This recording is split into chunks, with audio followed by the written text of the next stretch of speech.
Hi guys, my name is Chetan Bhakuni, and from today onwards, we are going to start our new course, which is Human Figurative Drawing. Figurative Drawing. So, what I've realized recently that it's bit tough actually to get all the materials, books, and do the research, and then put them together to actually learn human drawing on your own, especially if you are not a fine arts student or you don't have any background in fine arts.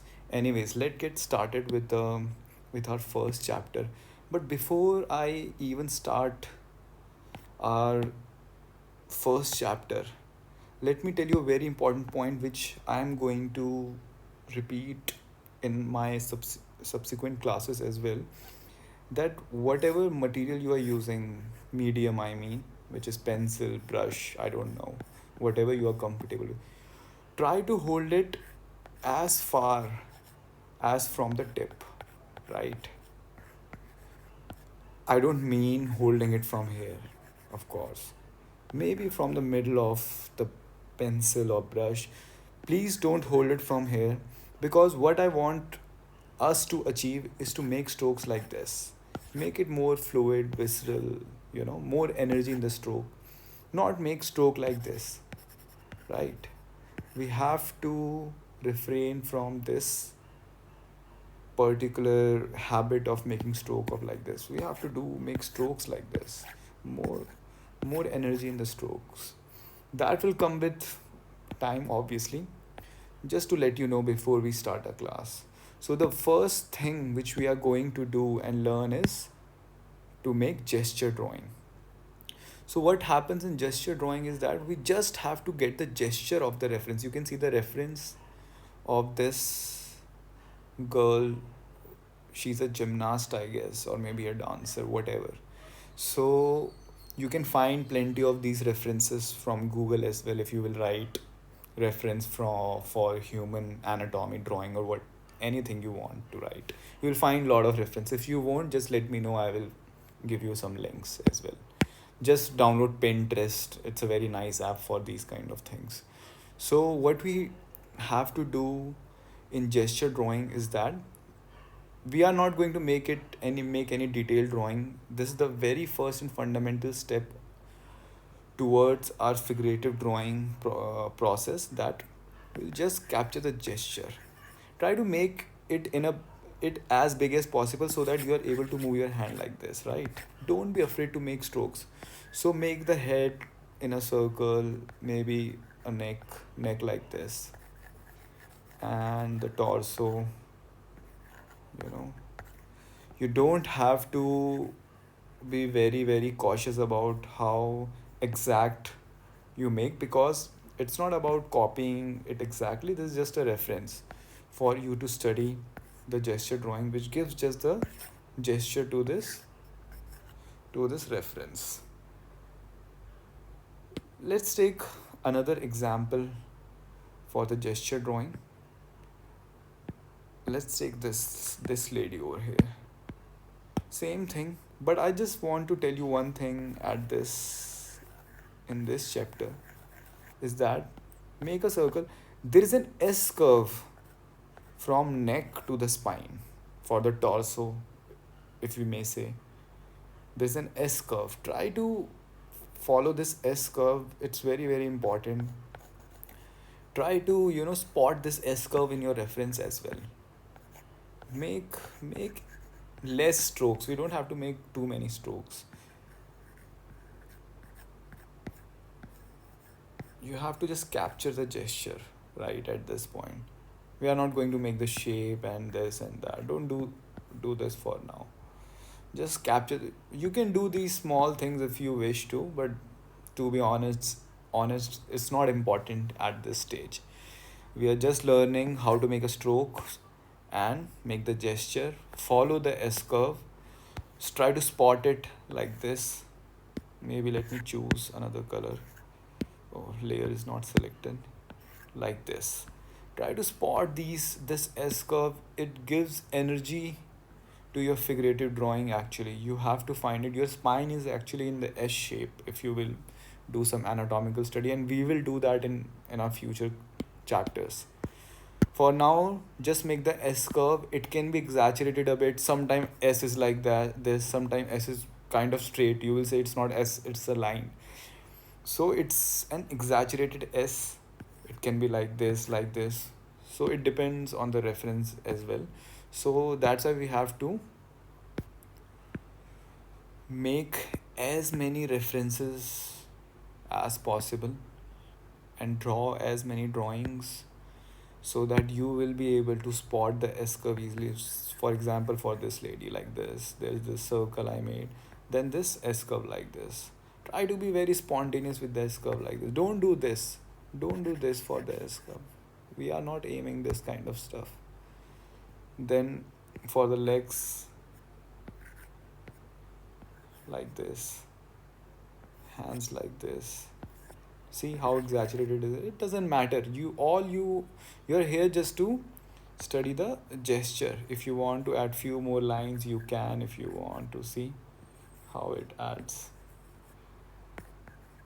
that's it. So that's all with the gesture drawing.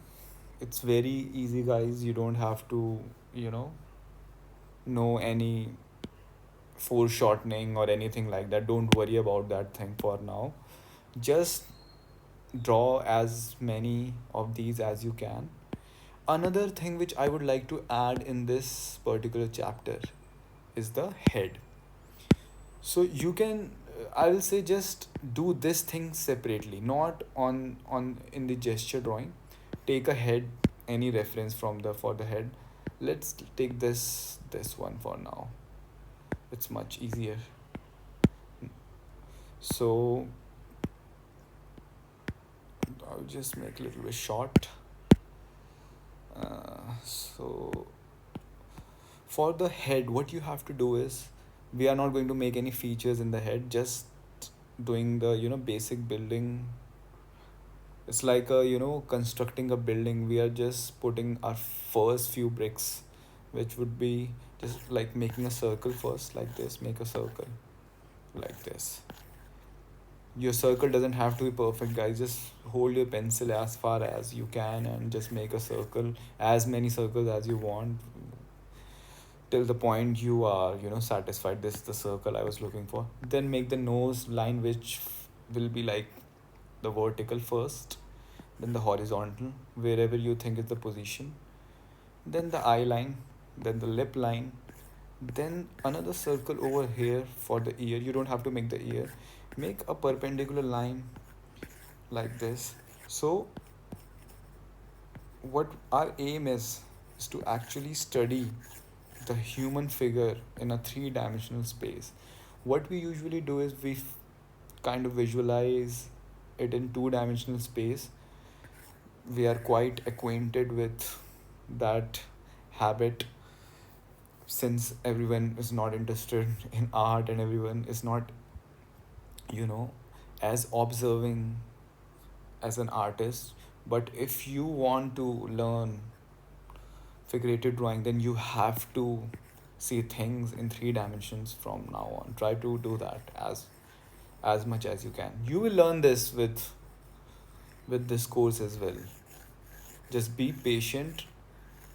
Don't be very very uh,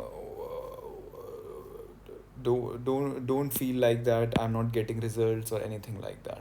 Let me give you another example with the head study. Like, this is a very tough one, so do try these tough examples as well, because ultimately we should be able to make whatever we want to.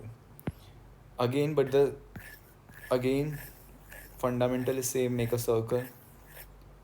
Make the first line, nose line, which is vertical, then the horizontal. The curve is upwards. Since the lady is looking upward, the curve will be upward. Eyes are very close to the nose line.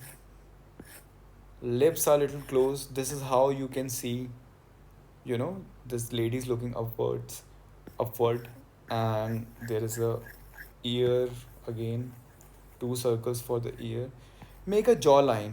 It's quite important for this thing to spot the jawline because she's looking up. Just our aim is to just to make this thing, you know, just to make this thing. And if possible, I'll just show you, like, if I'll make nose, you will see where we are going actually, like this. And then I make ears, you can make lips, so she is looking upward, right? You can see we made a little bit of mistake. It's all right. These things will be more accurate in our future classes. So the whole idea was actually to make the circle and spot the lines, give the cue to the nose, ears, lips, all the features, ears. If I will say, if you don't have an iPad, which a lot of people don't have, then there is a very amazing way. Just take a newspaper or an article, whatever, wherever you see picture, take a pen. It will save paper also, you know, and just draw over the head like this. Make the circle wherever the reference is. Make the nose line like this, for the ear like this, right? See, don't be afraid to make strokes. Make it very, very fluid. You don't have to spend much time in the neck. Our aim is just to understand, you know, where everything falls. This is the ear. That's it. So do these as much as you can. So if I will just remove this, change the background color to black, you'll see what we made. So this is what we have to make. See, it's like a wire framework on which in our future classes we will add on more details. So I will say in future also, if you have time and patience, believe me, you will learn it. If you don't have any of these things, or even you miss time, or if you have patience, but if you don't have patience, you have time, it won't work. You have to have time and patience, and things will happen. Take as much time as you want. Don't jump to the next chapter and start, uh, learning from third and fourth chapter, especially if you don't have any previous knowledge. So that's it for this class, guys. If you feel this helped you, I will say, just if you can, just subscribe to my channel. It will encourage me to upload more of these. I will definitely upload more of these and complete this course. And I hope you learned something. Have a nice day, guys. Bye bye.